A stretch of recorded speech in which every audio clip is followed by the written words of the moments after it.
Purificai-vos, purificai-vos, quero fazer maravilhas no meio de vós, quero fazer maravilhas no meio de vós, quero fazer maravilhas.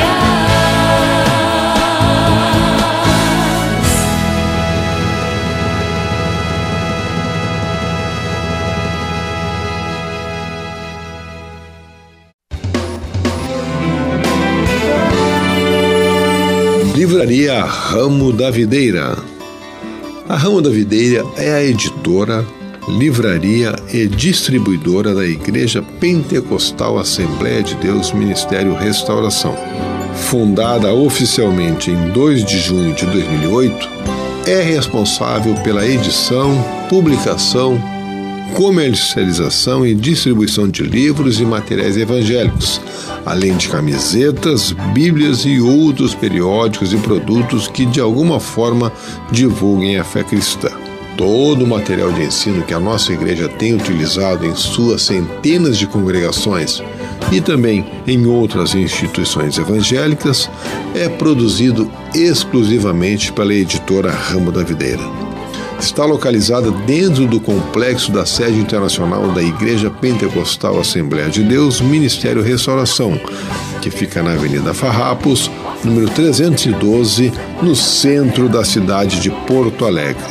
Conheça nosso catálogo acessando ao nosso site ramodavideira.com.br. Para maiores informações, entre em contato com o nosso serviço de atendimento ao cliente pelo telefone WhatsApp, código de área 51 982 641 450. Ramo da Videira, nosso objetivo é abençoar a sua vida.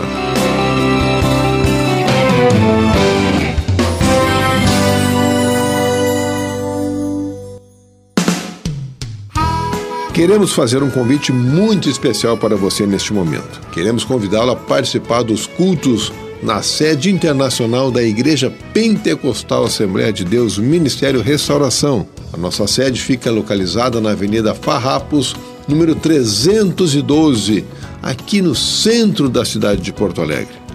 Os dias de culto são segunda-feira, culto de libertação às 15 horas. Nas terças-feiras, o culto de ensinamento e doutrina às 19 horas e 30 minutos. Nas quartas-feiras, 9 da manhã, a consagração da União Feminina com um culto às 11h30 e um outro culto às 14 horas e 30 minutos. A consagração da União Feminina encerra às 16h30. Quinta-feira, culto da União Feminina da Sede Internacional às 15 horas. E à noite também temos às 19h30 um culto de cura divina e libertação. Sexta-feira também culto à tarde às 15 horas. Sábados começam a consagração para toda a congregação a partir das 9 da manhã com encerramento às 17 horas. E ao meio-dia nós temos a ministração da escola bíblica. E à noite, às 19h30, um grande culto a cargo da juventude. No domingo, nós temos também a escola bíblica dominical a partir das 17 horas e 30 minutos. E à noite, 19h30, um grande culto público de salvação, cura divina e milagres. Você é muito bem-vindo em nosso meio. Venha e traga a sua família.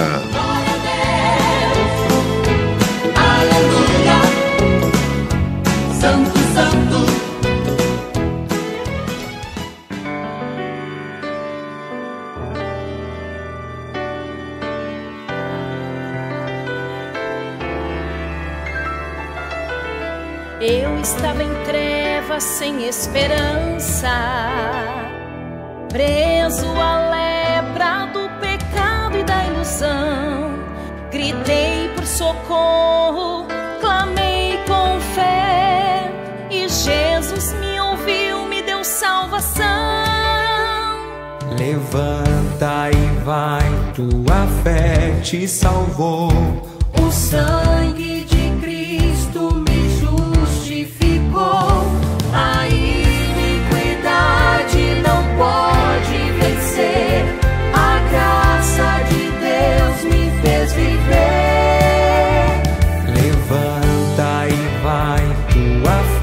te salvou.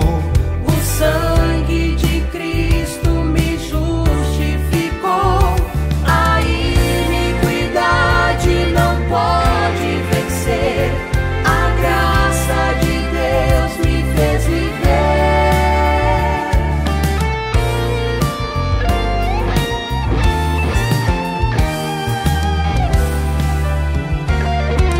Dez clamaram forte, 10 foram curados. Um só voltou pra Jesus adorar. Receber a cura é um grande milagre, mas ser salvo é muito mais. Levanta e vai, tua fé te salvou. O sangue de Cristo me justificou. A iniquidade não pode vencer. A graça de Deus me fez viver. Levanta e vai, tua fé te salvou. O sangue de Cristo me justificou. A iniquidade não pode vencer. A graça de Deus me fez viver. O pecado arrasta, nos leva ao abismo, mas Cristo é a porta, caminho e luz. A carne é fraca, se inclina ao mal, mas a graça me ergue, me faz triunfar. Aparta-te, iniquidade, já não tem poder. A palavra é viva e me faz vencer. Já não há mais cadeias, não há mais prisão. Jesus me deu redenção. Levanta e vai, tua fé te salvou. O sangue de Cristo me justificou. A iniquidade não pode vencer. A graça de Deus me fez viver. Levanta e vai, tua fé te salvou. O sangue de Cristo me justificou. A iniquidade não pode vencer. A graça de Deus me fez viver. A graça liberta, a graça transforma, a graça nos leva à eterna vitória. A graça liberta, a graça transforma, a graça nos leva à eterna vitória. A graça liberta, a graça transforma, a graça nos leva à eterna vitória. A graça liberta, a graça transforma, a graça nos leva à eterna vitória.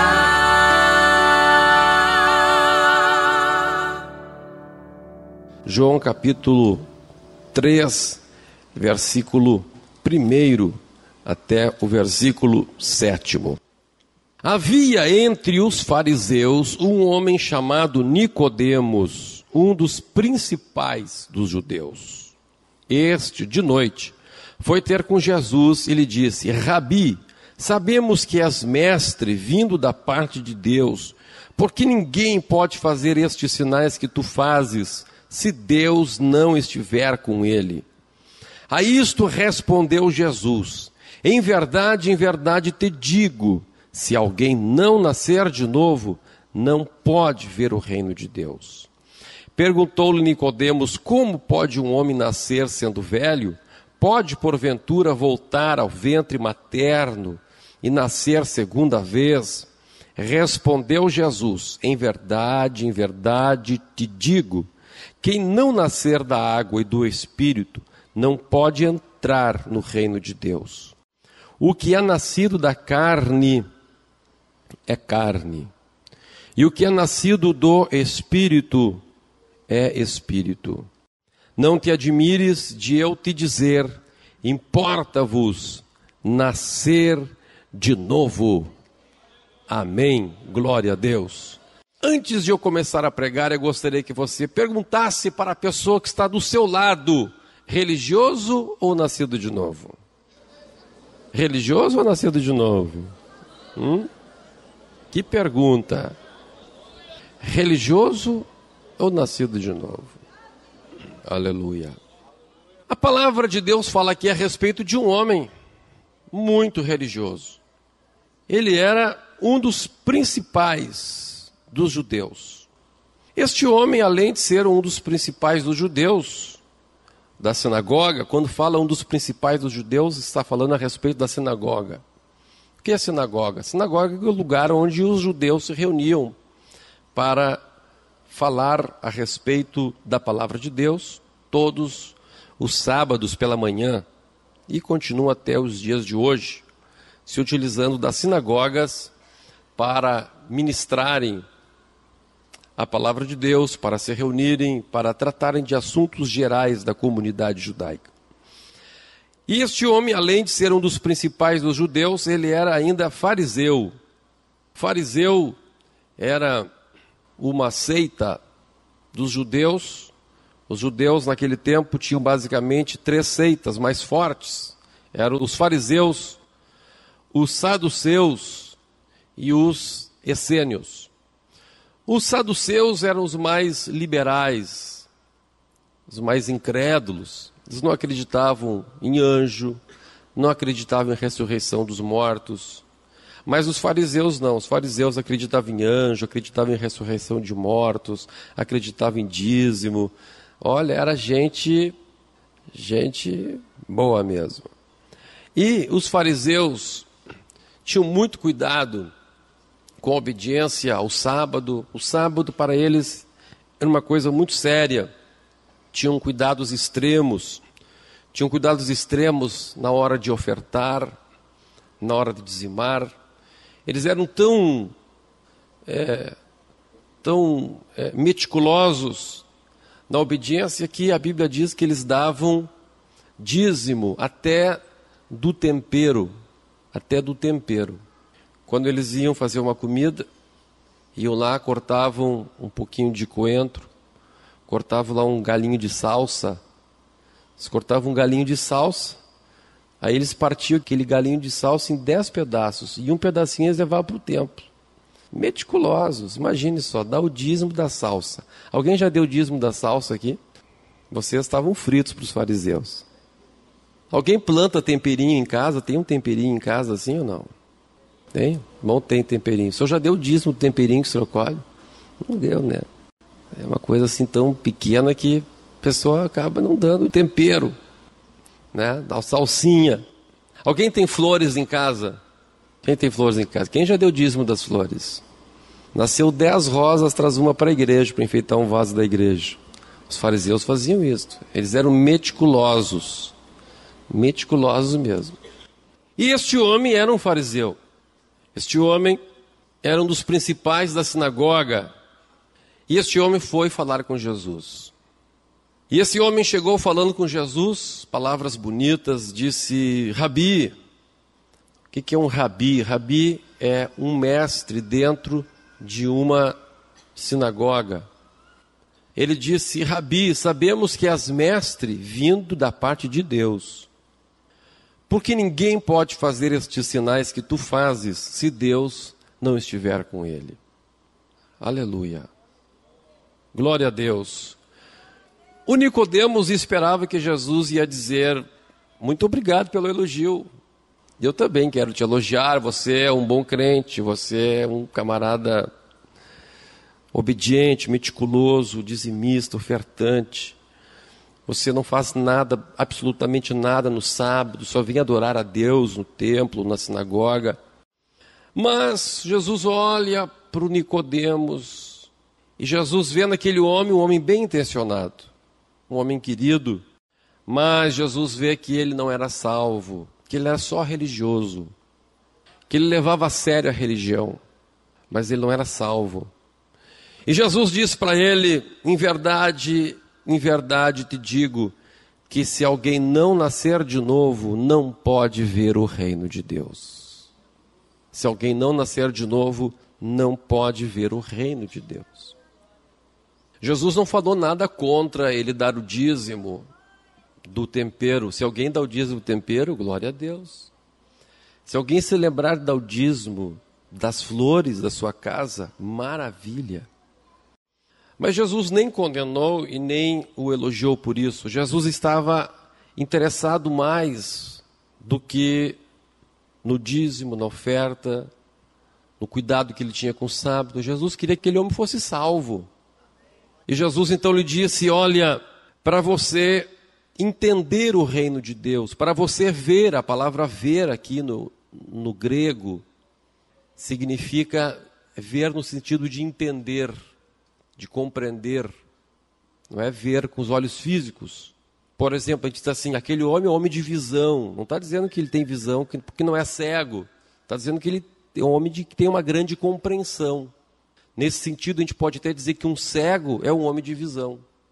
Né? Pode dizer, um homem que é um cego, um homem de visão. Um homem que vê as coisas. É nesse sentido a palavra ver no grego. Jesus disse então: em verdade te digo que se alguém não nascer de novo, não pode ver o reino de Deus. Não pode compreender o reino de Deus. Tu não podes entender o reino de Deus, Nicodemo, se tu não nasceres de novo. E aquele homem, então, como ele não havia nascido de novo, não entendeu o que Jesus falou. Enquanto a pessoa não nasce de novo, a Bíblia é muito difícil para a sua compreensão. A pessoa não compreende a palavra. E ele pergunta então: mas como pode um homem nascer sendo velho? Pode porventura voltar ao ventre materno e nascer a segunda vez?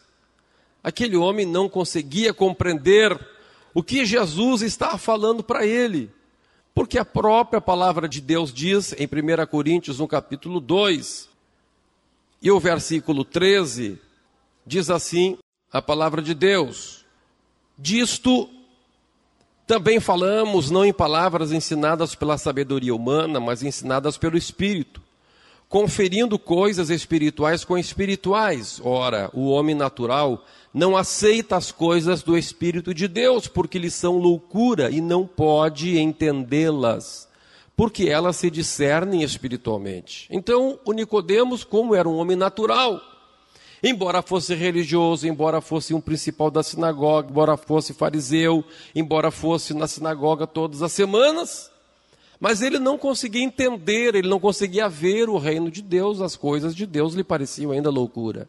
E ele faz essa pergunta: mas como que um homem velho vai nascer de novo? Pode, porventura, voltar ao ventre materno e nascer a segunda vez? Jesus, então, lhe responde: em verdade te digo, quem não nascer da água e do Espírito Santo não pode entrar no reino de Deus. A palavra água aqui, a Bíblia Sagrada mostra no contexto, que nós não vamos ler aqui hoje, porque o tempo não nos permite. A palavra água aqui é símbolo da palavra de Deus. Então Jesus estava dizendo que quem não nascer da palavra de Deus e do Espírito Santo não pode. Agora Jesus foi um pouquinho mais em frente. Jesus disse: não pode entrar no reino de Deus. Primeiro ele falou que não pode entender, não pode ver. E agora Jesus disse: e não pode entrar. Se não pode entrar, se não pode ver, muito menos então poderá entrar no reino de Deus. E Jesus continua falando para o Nicodemos: Nicodemos, o que é nascido da carne é carne. O que é nascido da carne é carne. Você nasceu do teu pai e da tua mãe na carne. Você é um homem natural. E o que é nascido do Espírito Santo é espírito. Por isso, não te admires de eu te dizer: importa-vos nascer de novo. Enquanto tu não nasceres de novo, Nicodemos, tu vais ser filho da carne. Tu vais ser filho do teu pai e da tua mãe. Para que tu sejas filho de Deus, tu tens que nascer de novo. Tu tens que nascer do Espírito Santo. Tu tens que nascer da palavra de Deus. Por isso, não te admire de eu estar te dizendo, você tem que nascer de novo. É o que o Deus está falando para você, para todos nós aqui esta noite. Para você entender a palavra de Deus, para você compreender Deus, para você entrar no reino de Deus, obedecer a palavra de Deus, você tem que nascer de novo. Quem não nasce de novo não consegue nada disso. Glória a Deus. A palavra de Deus ainda fala a respeito de um segundo homem, também religioso, que foi falar com Jesus. Um homem muito sério, muito temente, um homem muito exemplar, diz a Bíblia Sagrada, em Marcos capítulo 10, versículo 17 a 23. E pondo-se Jesus a caminho, correu um homem ao seu encontro, e ajoelhando-se, olha só, o homem, o que o homem fez na frente de Jesus? O que o homem fez na frente de Jesus? O que o homem fez na frente de Jesus? Se ajoelhou. Perguntou-lhe, bom mestre, o que o homem fez agora com Jesus? O homem o louvou. O homem louvou a Jesus agora. Ele chamou de bom, ele chamou de mestre. O homem então se ajoelhou, o homem louvou. E o homem perguntou, que farei para herdar a vida eterna? Respondeu-lhe Jesus, por que me chamas bom? Ninguém é bom senão um que é Deus. Sabes os mandamentos? Não matarás, não adulterarás, não furtarás, não dirás falso testemunho, não defraudarás ninguém. Honra teu pai e tua mãe. Então ele respondeu, mestre, tudo isso tenho observado desde a minha juventude. E Jesus, fitando-o, o amou. O que Jesus fez com ele? O que Jesus fez com ele? O que Jesus fez com ele? Forte. O amou.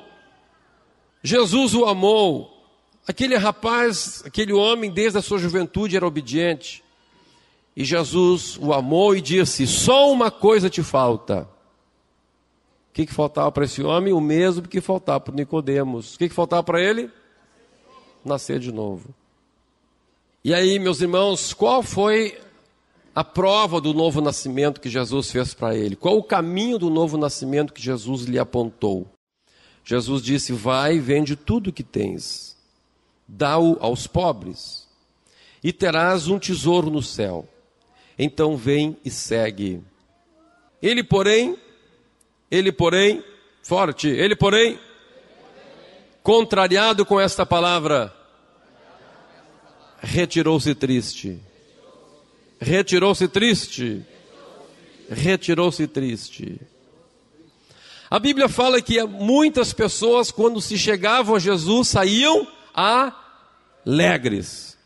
As pessoas chegavam a Jesus e saíam regozijando, saltando de alegria, louvando a Deus. Mas a Bíblia também diz que tinha gente que ia a Jesus e saía triste. Viu? Então há pessoas que vêm na igreja e saem mas tem pessoas que vêm à igreja e saem tristes. Quando é que a pessoa sai triste da igreja? Quando a sua vontade é contrariada e ele não está disposto a abrir mão da sua vontade. Aí ele sai triste, ele sai emburrado, ele sai chateado, ele sai dizendo assim, ei, essa igreja aqui, esse pastor aí é muito duro. Foi o que esse homem se ouviu dizendo de Jesus. Mas este pastorzinho aí, ouvia falar tão bem dele. Vi dar uma espiada na igreja de Jesus aqui, saí escandalizado. Jesus vem dizer que eu tenho que, aquilo que eu mais gosto, eu tenho que deixar o que eu mais gosto. Aquele homem, sabe essas pessoas que quando a gente olha no olhinho dele, brilha esse cifrão? Vocês já viram pessoa assim? Chega a brilhar os olhinhos assim, né? Chega a brilhar. Falou em dinheiro, brilha. Esse homem era desse jeito aí. Aí Jesus vai lá na feridinha dele. Jesus vai lá na ferida do camarada. Aleluia! Aquilo que prendia o seu coração. Era aquilo que prendia-o na sua natureza humana. Então Jesus tinha que romper justamente aquilo. Jesus disse, vai e vende tudo que tu tem, dá aos pobres. Então, cada pessoa, meus irmãos, que não quer negar-se a si mesmo, ele é tocado justamente naquilo que ele mais ama. Quantas vezes que eu já ouvi, olha, já vi diversas vezes senhoras dizerem assim, olha, pastor Humberto, eu fui lá na sua igreja, mas eu me senti muito mal, porque eu fui de mini saia, ou eu fui toda pintada, ou eu fui com joias. Pastor, eu vi aquelas mulheres lá tudo olhando para mim assim, ó, tudo me olhando com cara feia. Que ninguém olhou com cara feia coisa nenhuma. Não é. É que quando a pessoa vê, ela se choca. Imagine, chega uma mulher vaidosa, o coração dela está preso na vaidade. Chega aqui, ela chega toda, que é uma arara. Aí olha para o lado assim, aquela crente dando glória a Deus, chorando. Ela nem pode chorar, que se chora, borra toda o rosto, né? Ela diz assim, Olha para o outro lado assim, a outra irmã, grisalha, assim, olha para frente, aquela irmã, essa de cara lavada. O que acontece? Acontece o mesmo que aconteceu com esse rapaz aqui.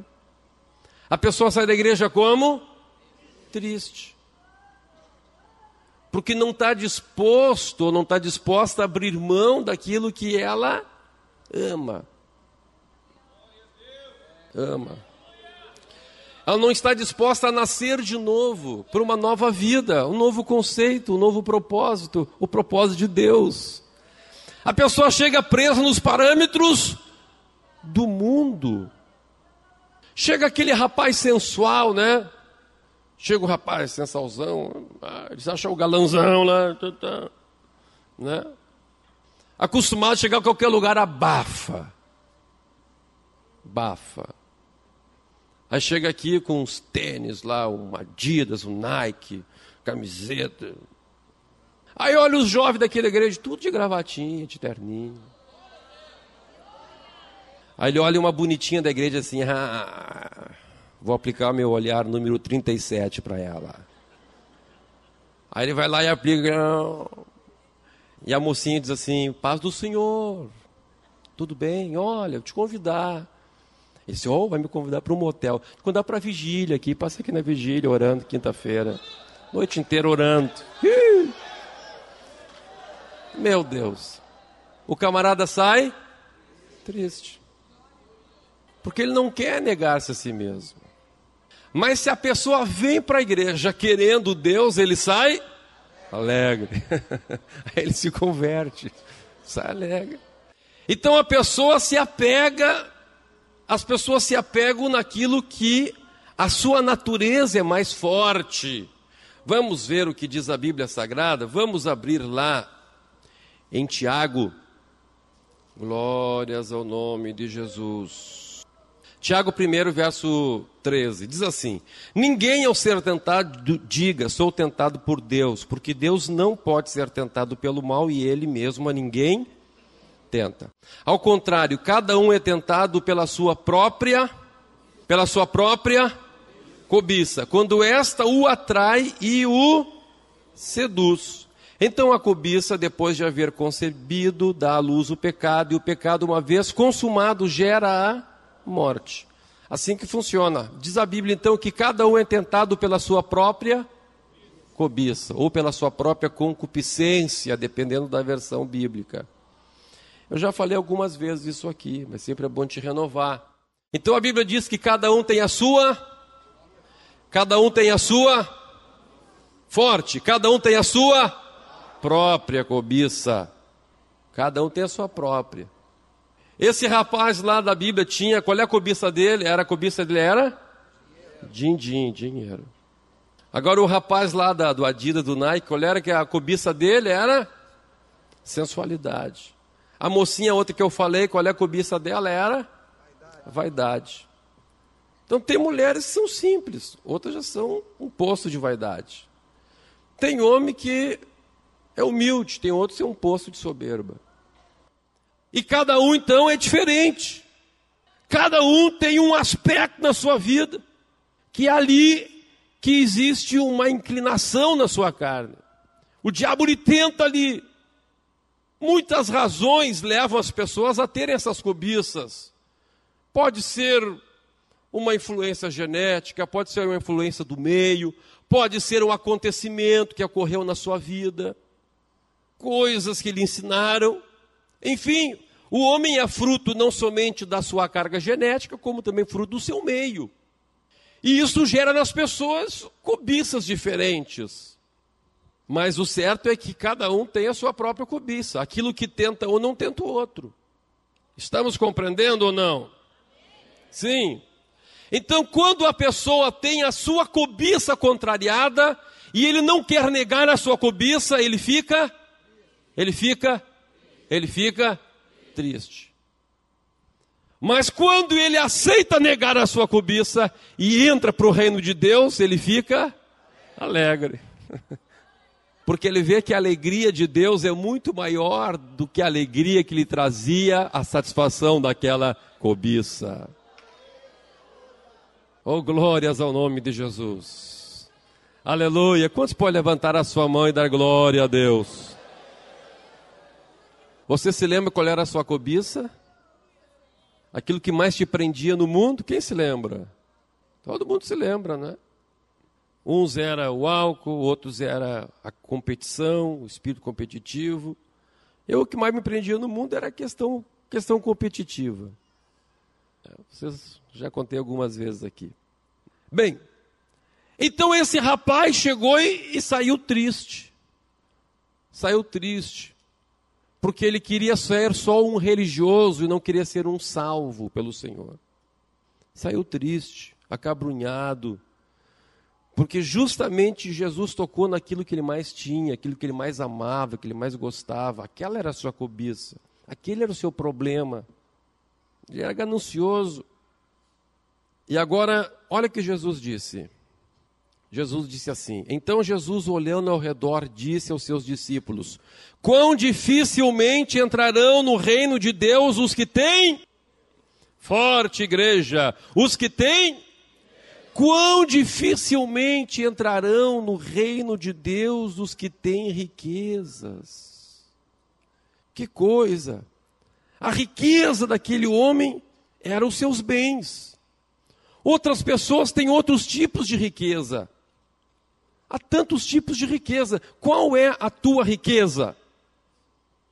Qual é o teu tesouro? Oh, que maravilha! Quantos anos você tem? 5 anos. Aleluia. Seu tesouro, sua riqueza é Jesus. Por isso Jesus disse: vocês querem entrar no céu, se tornem como uma criança. Que mensagem maravilhosa. Eu podia sentar agora. Lucas capítulo 12, verso 34. Olha o que diz Lucas 12, 34. Porque onde está o vosso tesouro, aí estará também o vosso coração. Qual é a tua riqueza? Aí vai estar o teu coração. Se a tua riqueza é a competitividade, teu coração vai estar no Inter, no Grêmio, no Corinthians, na Sojipa, sei lá onde. Se a tua riqueza é a vaidade, então teu coração vai estar lá no seu batom, lá na sua pintura de unha, de coisa, cabelo e coisa. Se a tua riqueza é a sensualidade, onde vai ter o teu coração? Na minissaia, no calçãozinho, na academia. Teu coração está ali é o teu tesouro. E Jesus disse: quão dificilmente entrarão no reino dos céus as pessoas que têm riquezas. Que o seu tesouro está aqui. Onde está o teu tesouro? Enquanto a pessoa não nascer de novo, o seu tesouro está onde? Forte, na terra. A partir do momento que a pessoa nasce de novo, o seu tesouro está? Onde que está o tesouro dela? Aleluia! Oh, glória a Deus! Onde está o seu tesouro, meu irmão? Vamos abrir a Bíblia, Colossenses capítulo 3. Colossenses capítulo 3, versículo 1. Diz assim: portanto, se fostes ressuscitados juntamente com Cristo, buscai as coisas Buscai as coisas onde Cristo vive, assentado à direita de Deus. Pensai nas coisas, não nas que são aqui da terra. Por quê? Porque morrestes, e a vossa vida está oculta juntamente com Cristo em Deus. É o que a palavra de Deus diz. É o que a Bíblia diz. Não é o que o pastor Humberto está dizendo, não é que a restauração está dizendo. Então, quando a gente nasce de novo, a gente aceita renunciar estas cobiças, a nossa própria cobiça. Aquilo que nos atrai, aquilo que nos prende na terra, nós então estamos vivendo na terra, continuamos vivendo, trabalhando, estudando, mas o nosso coração está? Onde está o nosso tesouro? Onde está o nosso tesouro? Onde está o seu tesouro? Você pode dizer como é o teu nomezinho? A Esther. Sempre me esqueço da Esther. Esther. Meu tesouro é Jesus Cristo. Oh, glória a Deus.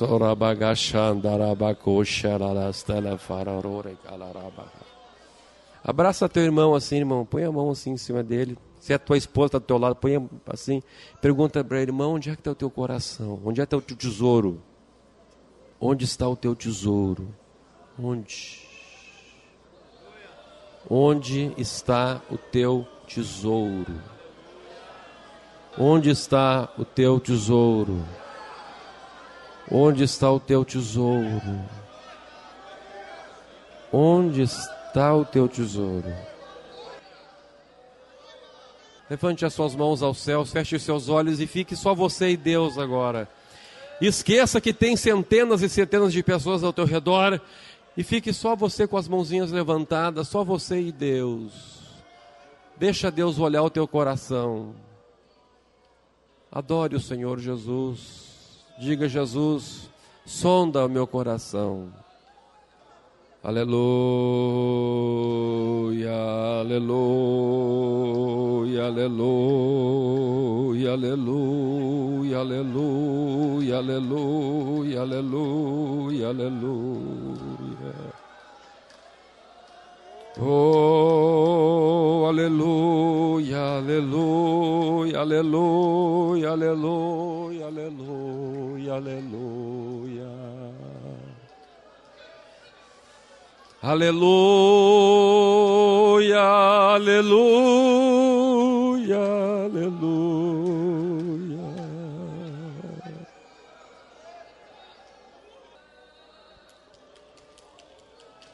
Kamai shanto rolori sharavara manda garabarala shara haragarahai. Alegama shirastara varala rasturi liviriki. Onde está o teu tesouro? Não saia daqui triste hoje. Não saia daqui triste. Saia daqui alegre. A Bíblia Sagrada fala ainda, meus irmãos, a Bíblia fala de bons pregadores que não nasceram de novo também. Religiosos, principais da sinagoga, pessoas que obedecem uma série de mandamentos. E agora nós vamos ler sobre um grande pregador. Alguns grandes pregadores. Mateus capítulo 23, verso 15, diz assim: Ai de vós, escribas e fariseus, hipócritas, porque rodeais o mar e a terra para fazer um prosélito. O que é um prosélito? Prosélito é um convertido, uma pessoa que se converte a uma religião, prosélito, fruto do proselitismo. Ai de vós, escribas e fariseus hipócritas, que rodeais o mar e a terra para fazer um prosélito, e uma vez feito, o tornais filho do inferno 2 vezes mais do que vós. Ai, Jesus amado, que coisa, irmãos. Pessoa rodeia o mar e a terra, irmão Erasmo. Significa que ele vai numa outra nação, é um missionário, pregador, itinerante, de campanhas. Vai lá para converter uma pessoa. mas não leva à salvação. E essa pessoa fica pior que antes ainda. O tornais filho do inferno 2 vezes mais do que vós. Porque antes pelo menos não conhecia a palavra, agora conhece a palavra. Então, coisa triste isso, irmãos. Uma pessoa que faz parte de uma igreja evangélica, preste atenção aqui. Uma pessoa que faz parte de uma igreja evangélica, está nessa situação aqui, de não obediência à palavra de Deus, Jesus disse que essa pessoa fica um filho do inferno 2 vezes mais ainda. 2 vezes mais do que o que prega. Que coisa, né? Aí Jesus continuou dizendo, no versículo 23, aí vamos entrar naquilo que eu falei antes. Ai de vós, escribas e fariseus hipócritas, porque dais o dízimo da hortelã, do endro e do cominho, e tendes negligenciado os preceitos mais importantes da lei, a justiça, a misericórdia e a fé. Devíeis, porém, fazer estas coisas sem omitir aquelas. Olha o que Jesus está dizendo. Jesus está dizendo, vocês deveriam continuar dando dízimo da hortelã, do endro. Jesus se agrada. Se você tem 10 rosas lá e der trazer uma de dízimo, Jesus se agrada. Vocês continuem fazendo aquela outra. Mas vocês não podem esquecer disso que é mais importante.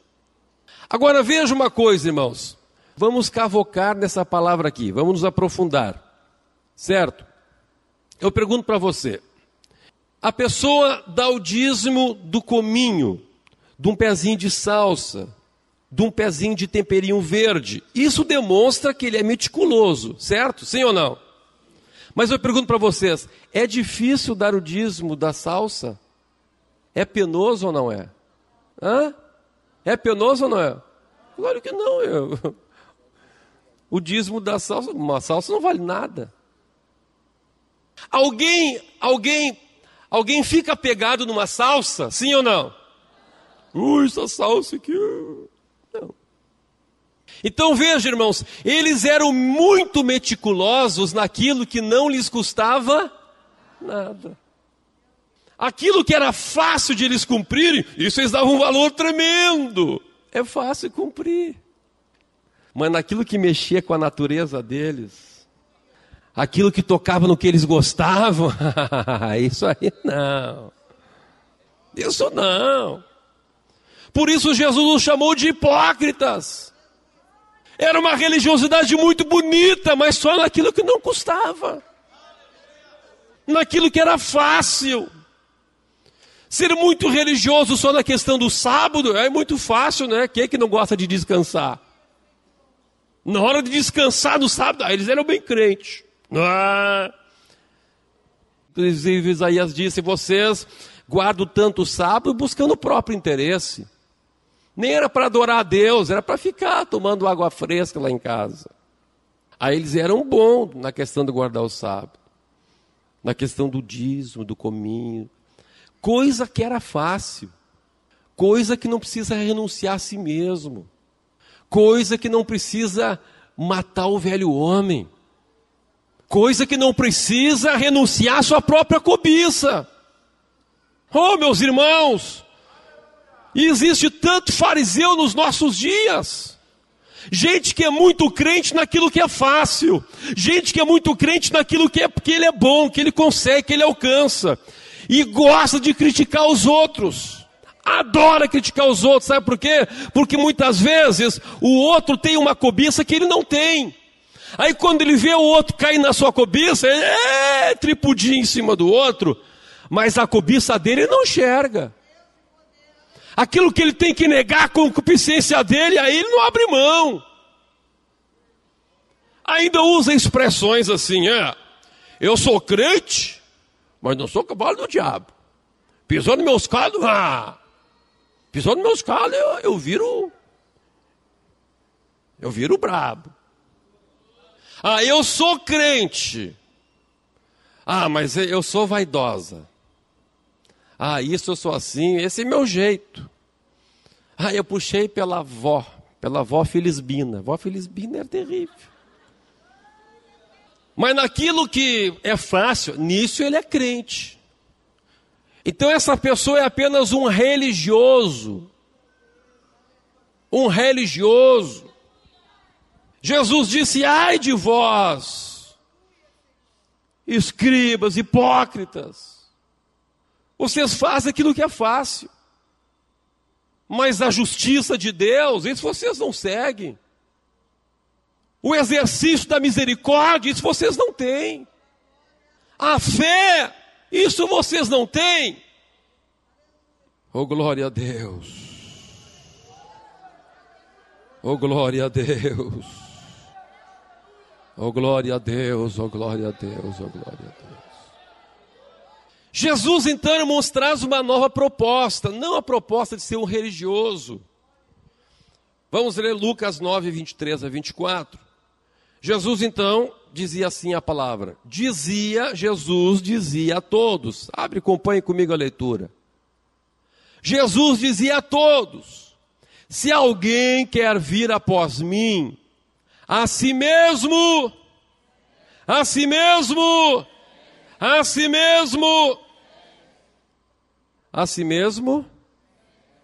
pergunta para a pessoa. Hoje eu estou pedindo que vocês falem bastante com as pessoas que estão ao lado, mas eu vou pedir mais uma vez. Pergunte para a pessoa que está do seu lado: você está disposto a se negar a si mesmo? Naquilo que é mais difícil? Naquilo que é forte na tua natureza? Pergunta. Naquilo que é forte na tua natureza? Qual é o ponto forte da tua carne? Aquilo que é... Está disposto a negar isso aí? Tua vaidade, tua soberba, tua lascívia, tua ganância, tua mania de mentir. Aleluia. Bendito é o nome de Jesus. Dia a dia, depois de negar-se a si mesmo, dia a dia, tome a sua cruz e siga-me. E aqui, meus irmãos, está o segredo do novo nascimento. Aqui no verso 24, Lucas 9, 24, Jesus fala então a questão do novo nascimento. Ele diz: pois quem quiser salvar a sua vida, perdê-la. Mas quem perder a vida por minha causa, esse a salvará. Se você entregar essa tua vida para Jesus, você perde toda essa tua vida, esses teus conceitos, essas coisas que você quer, aí você entrega para Jesus. Aleluia. Jesus, ó, toma. Perdi tudo para ti. Aí Jesus disse assim: tudo bem, então agora eu te dou a minha vida em ti. Pá. Tu tinha esses teus sonhos. Então, me dá os teus sonhos que eu te dou os meus sonhos. Oh, glória a Deus. O meu sonho era ser médico. Mas aí com 13 anos eu nasci de novo. Tive um encontro com Deus, fui batizado com o Espírito Santo. E aí comecei a orar e Deus começou a falar comigo. E Deus falou fortemente comigo que eu iria ser pastor. E que se eu fosse médico, eu não seria pastor. Eu iria me dedicar para a medicina. Quando eu me jogo numa coisa, eu me jogo de ponta cabeça. Eu ia passar as noites lá no hospital. Como é que eu ia ser pastor? Deus me disse: não, tu vai ser pastor, tu vai ser meu servo. Numa grande obra para ti, aleluia. E aí se foi o sonho da medicina. E entrou na minha cabeça o sonho de ser pastor. E eu estou aqui. Fiz o direito, dei minhas voltas lá com o direito, estou aqui. Porque um dia eu perdi a minha vida. Glória a Deus. O mundo perdeu um médico. E o céu ganhou um pastor. E eu ganhei alegria. Agora, se eu batesse o pé para ser médico, hoje eu estaria, quem sabe, triste, não sei se desviado, pode ser que não sei. Mas eu estaria com o meu sonho, com a minha vida. Aleluia. Vale um glória a Deus aí ou não vale? Bendito é o nome de Jesus. Bendito é o nome de Jesus. Bendito é o nome de Jesus. Bendito é o nome de Jesus. Bendito é o nome de Jesus. Perder a vida para ganhar a vida. perder a própria vida para ganhar a vida de Jesus. Eu queria tanto falar sobre tudo isso, mas o tempo não permite. Eu gostaria então, para terminar, aleluia. Eu gostaria então só de ler Romanos capítulo 5. Aleluia, aleluia, aleluia, aleluia, aleluia, aleluia, aleluia. Romanos capítulo 5, verso 8. Mas Deus prova o seu próprio amor para conosco, pelo fato de ter Cristo morrido por nós, sendo nós ainda pecadores. Logo, muito mais agora, sendo justificados pelo seu sangue, seremos por ele salvos da ira. Porque se nós, quando inimigos, fomos reconciliados com Deus mediante a morte do seu Filho, muito mais, estando já reconciliados, seremos salvos pela sua vida. Porque se nós, quando inimigos, fomos reconciliados com Deus mediante a morte do seu Filho, muito mais, estando já reconciliados, seremos salvos pela Nós somos salvos pela morte de Jesus? Nós somos salvos pela morte de Jesus? Nós somos salvos pela? E o que é que a morte de Jesus nos traz? Reconciliação com Deus. Reconciliação com Deus.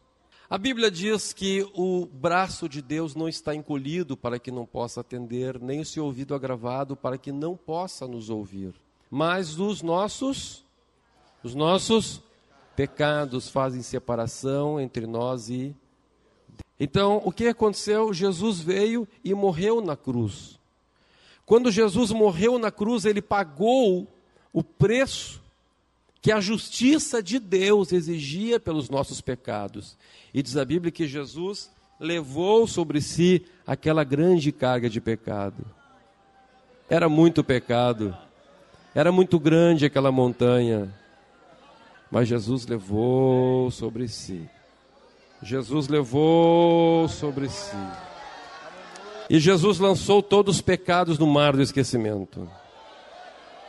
Na sua morte, então, a Bíblia diz que Jesus reconciliou o mundo com Deus. A Bíblia diz, reconciliou o mundo com Deus, foi mais do que o homem. Que coisa tremenda. Jesus reconciliou toda a terra com Deus. Aleluia, glória a Deus. E agora, a mão de Deus pode tocar na mão do homem. O homem reconciliado com Deus.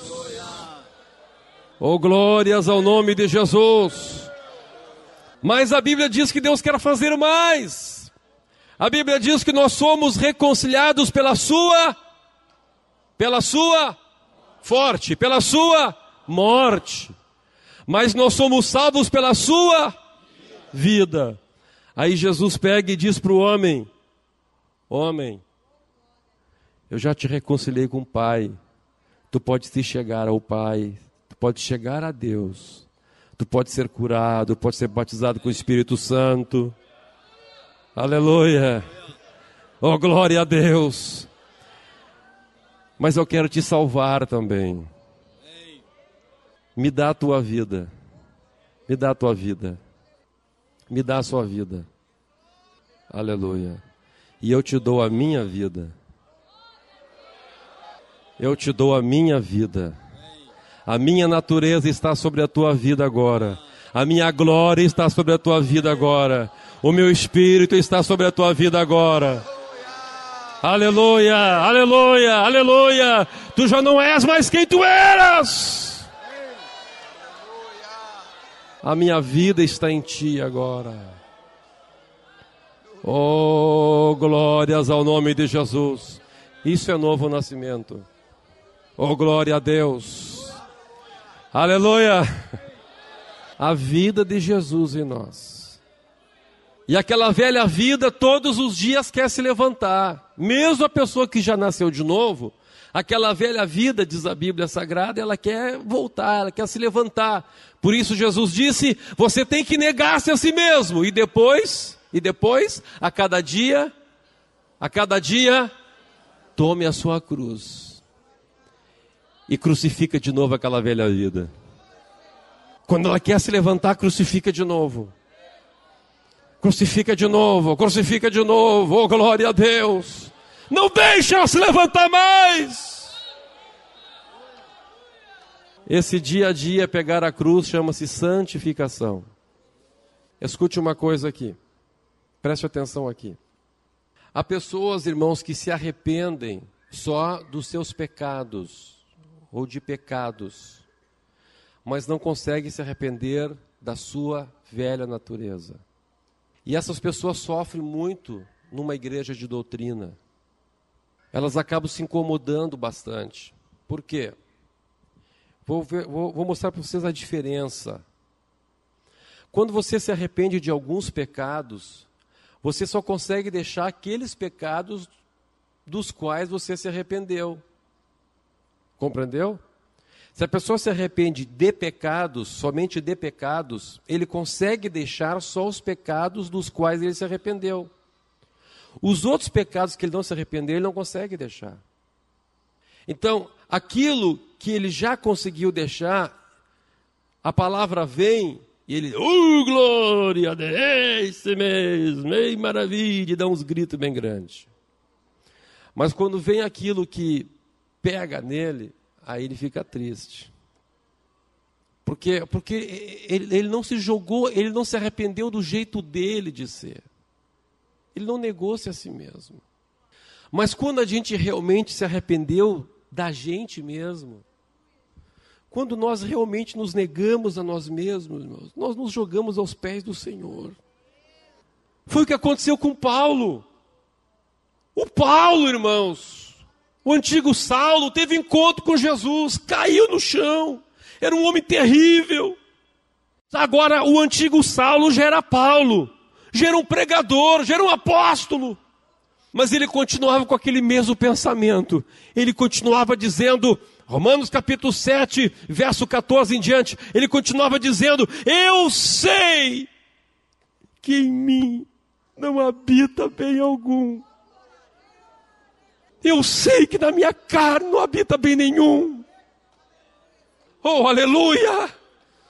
Se chegasse alguém e pregasse para Paulo, olha, isso aqui está errado. Ele está bem, está errado, está bem.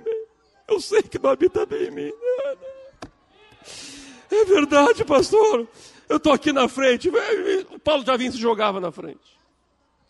Paulo disse, eu esmurro a mim mesmo. Esmurro o meu próprio corpo e o reduzo à servidão. Para quê? Para que eu, tendo pregado para muitos, não seja eu mesmo reprovado. Paulo sabia quem ele era. Paulo não tinha nenhuma soberba em si mesmo. Agora, quem não nasceu de novo tem uma soberba tremenda. Está sempre pronto a se defender, a se justificar.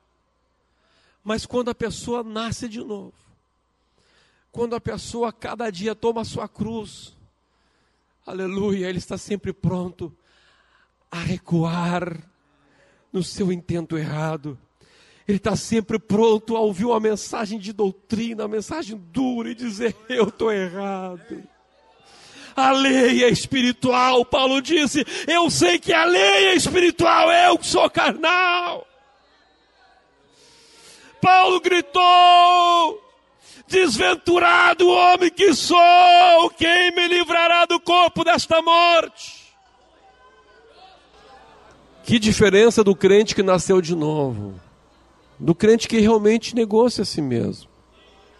Não é aquele crente cheio de melindre, cheio de nome-toque, cheio de gostos. Não. O gosto dele, o tesouro dele é Jesus. Ele está pronto sempre a pegar sua cruz. Ele está sempre pronto a negar-se a si mesmo. Ele está sempre pronto a seguir a vontade de Deus. Quem sabe tem alguma parte aí da tua velha natureza, tem se levantado, tem te tentado, te perturbado. Espinho aí tem te tocado. Quem sabe tem alguma coisa que te entristece ainda, você não consegue obedecer. Você sai que nem aquele rapaz. Quando a palavra toca nesse ponto, você fica triste, fica chateado. E diz, pá, mas isso aí, pá, isso é ruim. Venha dizer a Jesus, tu sabe, Jesus, que eu sou isto. Tu sabe, Jesus, que eu fico triste quando toca nesse ponto. Tu sabe, Jesus, que isso é difícil para eu largar. Mas eu quero largar. Eu quero a tua ajuda, eu quero o teu socorro. Eu preciso do teu socorro, Senhor, eu preciso do teu socorro. Eu reconheço essa fraqueza na minha natureza. Eu quero colocar isso na cruz também, aleluia. Eu quero colocar isso na cruz também, eu quero colocar isso na cruz. Eu quero levar isso para a cruz, Senhor. Eu já me neguei a mim mesmo, Jesus, mas tem este pontinho aí da minha natureza que está aí me cutucando, Senhor. Eu quero colocar isso diante de Ti também. Eu quero colocar isso diante de Ti. Filho, eu enxugo tuas lágrimas. Na batalha eu luto por Ti. Para o inimigo acertar em você, terá que passar por mim. Sou tua fortaleza, teu remédio na hora da dor. Sou Jesus Cristo, te amo e te fiz vencedor.